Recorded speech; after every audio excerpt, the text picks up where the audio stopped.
बाबा के पास वतन में भोग लेकर के पहुंची।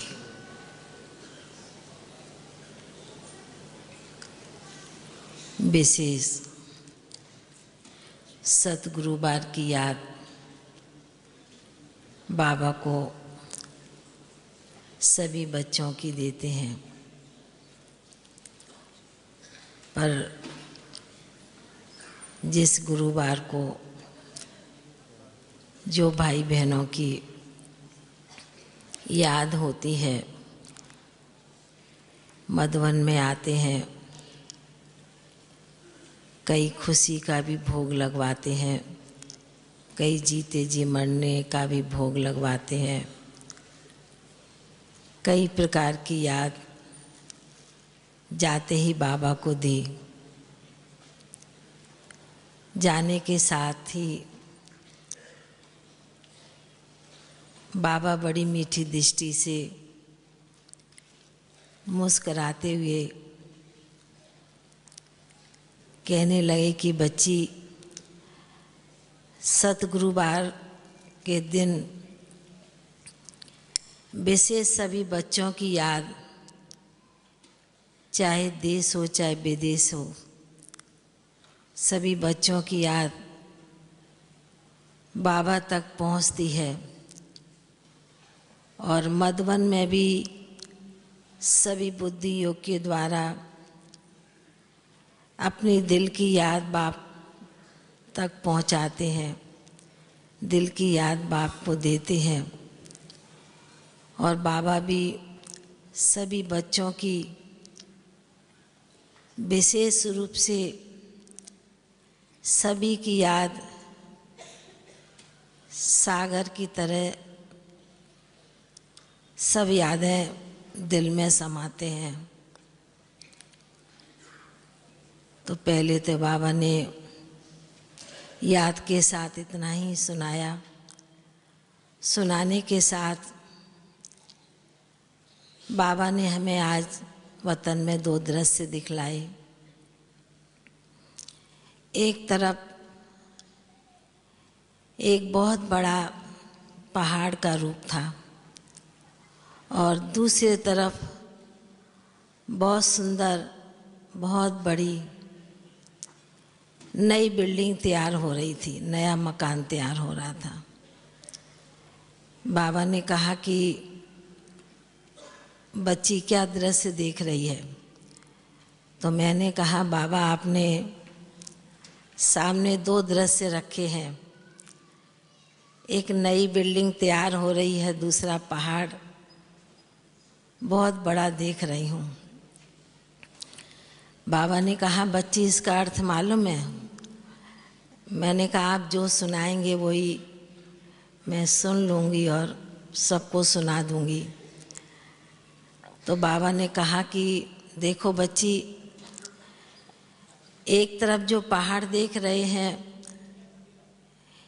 ये द्वापर युग से ये पहाड़ मनुष्य आत्माओं के ऊपर दुख का पहाड़, अनेक प्रकार के दुख अशांति के पहाड़ बढ़ते गए, दुख अशांति बढ़ती गई। और अभी बाप आकर के बच्चों के लिए नई बिल्डिंग तैयार कर रहा है, सतयुग नई दुनिया।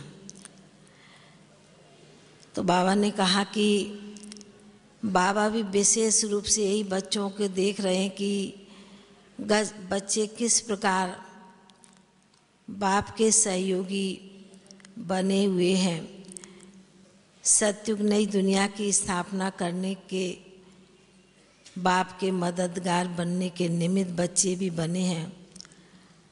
तो फिर जहाँ पहाड़ का सीन देखा तो उसमें से एक जैसे कि छोटी छोटी ईंट निकल करके नई बिल्डिंग में चली जा रही हैं, लगती जा रही हैं।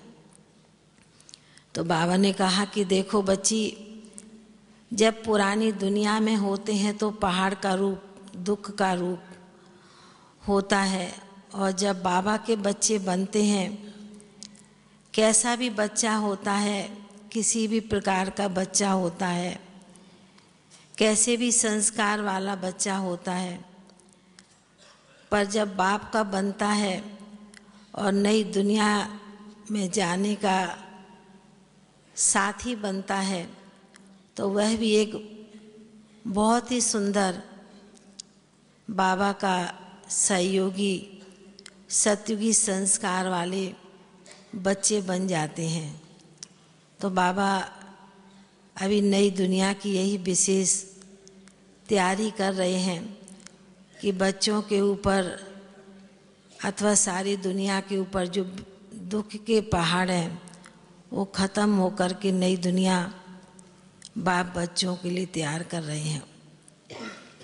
तो बाबा ने दृश्य इतना दिखाया और हमने बाबा को जीते जी मरने वालों की भी याद दी, विशेष पंजाब के भाई बहनों की भी याद दी।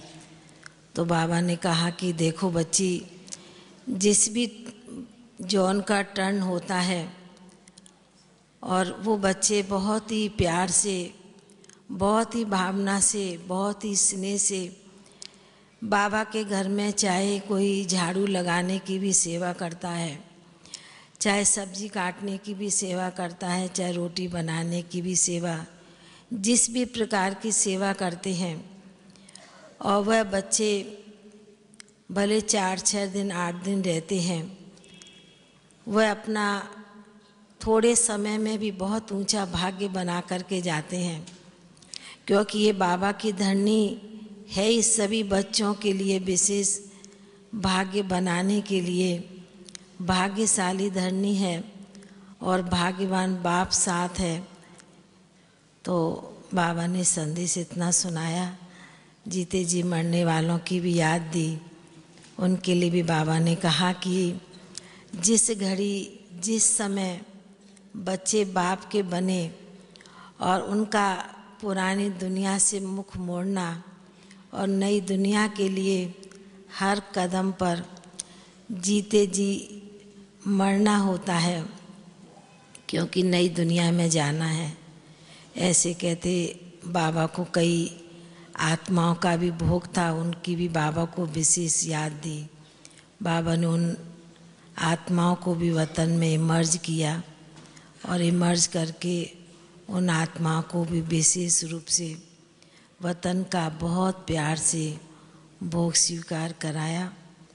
और बाबा ने विशेष पंजाब के भाई बहनों को भी बहुत बहुत मुबारक दी, बधाई दी। बाबा ने कहा कि सभी बच्चे आते हैं अपना भाग्य बनाकर, अपना श्रेष्ठ कर्मों की कमाई जमा करके बीज बोते हैं, तो बाबा ने कहा भविष्य में बीज का फल मिलता है। तो बाबा ने सभी के लिए इतना संदेश सुनाया। फिर बाबा के सन्मुख भोग रखा, तो बाबा ने बहुत प्यार से, बहुत दिल से भोग स्वीकार किया और बाबा का याद प्यार लेकर नीचे पहुंच गए। ओम शांति।